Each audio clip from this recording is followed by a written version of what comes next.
Today, we're going to tackle a huge question with a pretty unexpected answer. What if I told you the secret to incredibly powerful and clear writing wasn't in some dusty style guide, but actually hidden in the verses of the world's greatest poets? Oh man, we've all been there, right? You're staring at that blinking cursor on a blank page. Could be a research paper, a thesis, whatever. And all you can think is, how do I make this actually good? How do I make it powerful? Well, here's the big twist. What if the best teachers for us aren't academics, but masters like John Milton, Alexander Pope, and T.S. Eliot? Seriously, what if their poetry holds the keys, the universal codes, to unlock our best writing? It sounds a little wild, I know, but let's dive in and see.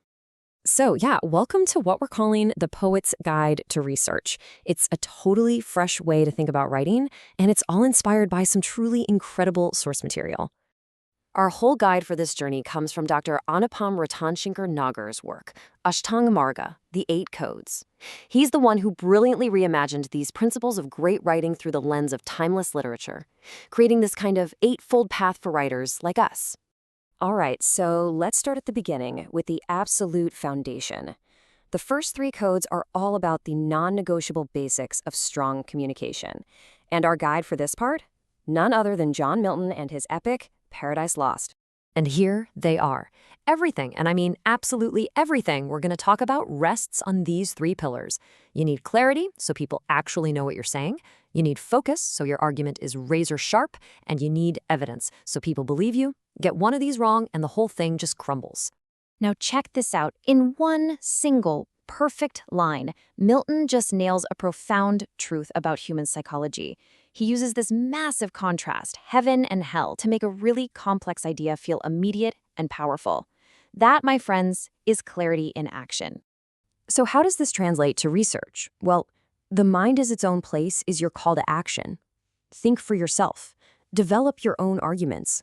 Making a heaven of hell, that's about using your brain power to turn even messy data into a strong analysis. But that warning, a hell of heaven, is just as critical. It means without focus, even the best sources in the world can become a confusing, weak mess of an argument. Okay, so we've got our foundation. Now what? How do we actually define the path we're going to take? This next bit is all about knowing exactly what you're trying to do. Now, this diagram shows this whole big ecosystem of scholarly writing, right? But for now, we're going to zoom in on those three crucial things over on the right: having a super clear purpose, conducting a focused inquiry, and building your argument on rock-solid evidence. This is what defines a great project. And for this, who better to learn from than Alexander Pope? This famous line is just a masterclass in setting boundaries. Pope isn't trying to explain the entire universe. No, he's defining his scope with, surgical precision. And you can see how this maps perfectly onto research. Know then thyself means being honest about your own limitations. Presume not God to scan. I love that one. It's a huge reminder to not make these giant sweeping claims you can't back up. And the proper study of mankind as man is simple. Keep your work focused and relevant. Okay, so you've got your focus. Now for the really tricky part. How do you actually say something new? This is all about that delicate dance between engaging with what others have said and carving out your own original space. T.S. Eliot gives us a really important clue here. When he says the emotion of art is impersonal, he doesn't mean it should be cold or robotic. Not at all. He's arguing that the writer's personal feelings have to take a back seat to a deep, objective engagement with the facts and evidence. It's all about objectivity. For any researcher, this is gospel.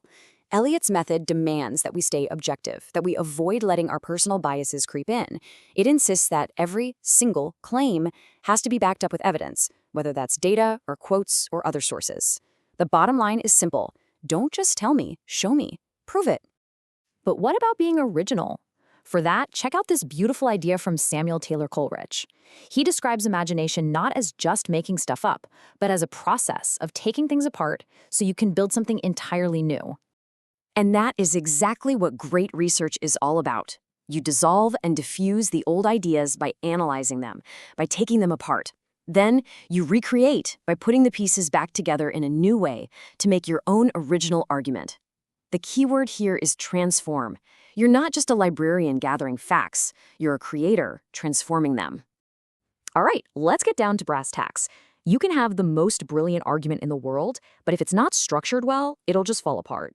And underpinning everything, of course, has to be a rock-solid ethical core. This is the craft of writing. Just think about it for a second. It's universal. The five-act structure of Hamlet, the fragmented but unified chaos of The Wasteland, Virginia Woolf's methodical essays, you see it everywhere. All great writing is built on a clear, logical framework. Your research paper needs that same strong skeleton. And when it comes to the ethics of writing, who else could we turn to but Shakespeare? This famous piece of advice from Polonius is quite possibly the most elegant warning against plagiarism ever written. And this just breaks it down perfectly. Neither a borrower nor be. That means find your own voice. Write it yourself. Borrowing loses both friend and friend.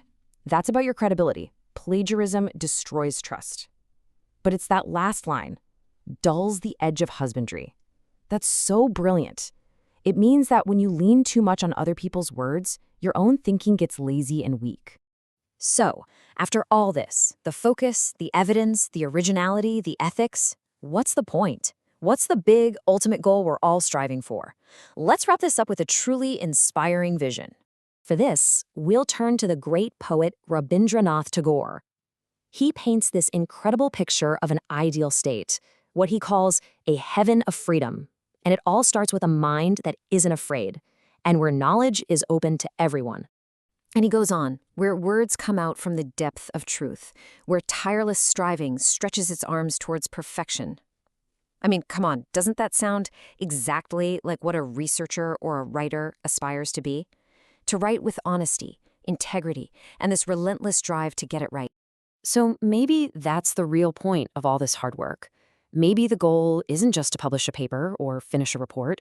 Maybe the true purpose of all writing is to help build that very ideal, a space founded on integrity, on reason, and on the courage to push our own thinking just a little bit wider every time.